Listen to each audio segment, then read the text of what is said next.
And welcome back to the Fun Astrology Podcast. Thomas Miller back with you on Thursday, September 12th.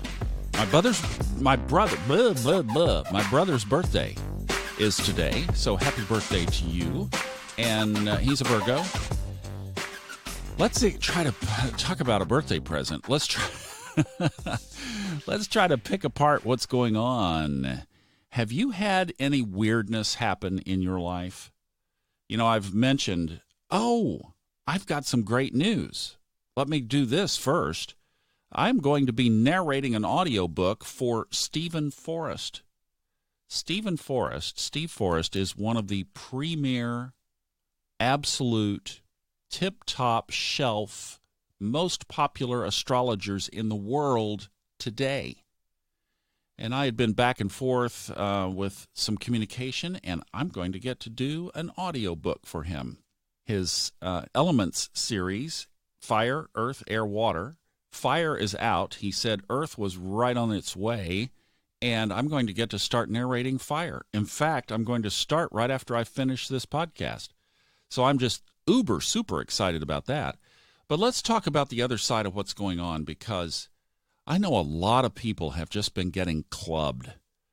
Very dear friend of mine yesterday got some news that just was, a kick in the groin. And trying to look at this, and I was reading some stuff on Twitter last night, because the astrology community is pretty active on Twitter. And, everybody's kind of looking for scapegoats on this, right? The Jupiter-Neptune square, the Jupiter square to the Sun and Mars in Virgo, which, by the way, makes a T-square, because Neptune and the Sun are opposite right now, and Mars. So, yeah, there's tense energy. That Neptune is also in retrograde. So there is definitely some pulling there of lack of clarity, but Neptune doesn't necessarily bring these whack-a-moles, So I've gone back and I don't know, this is my own pontification. Take it for what it's worth. This is where astrology is a beautiful art and a beautiful science, because we can look at these different alignments. We know what energies they represent in our lives and in the universe. And then there's just an interpretive aspect that everybody brings their own perspective to. So I've been sitting with this for probably a week, and I still see, that big mystic rectangle is still there. And the connection between Saturn, Pluto, and the South Node, what we've affectionately called the Big Three, and all the Virgo stack is still in place. So when we just run the edges on this, we've got the Virgo stack, and two of those planets are going to be peeling out on Saturday. That's Mercury and Venus. Now, Mercury's going to be okay moving over to Libra, and certainly Venus is, but Venus just has been miserable in Virgo and can't wait to get out of there and go home. It's like if you're driving home and you've been on the road for 2 days or 3 days, and you're within the 200 miles, and man, you just want to get home. That's how Venus is feeling right now. That shift starts on Saturday. And then, like I just kind of went through, we've got the opposition to Neptune. So there's some spirituality, some intuition, some guiding compass. That internal guiding compass has been fibrillating. It's been, where are we going to take you?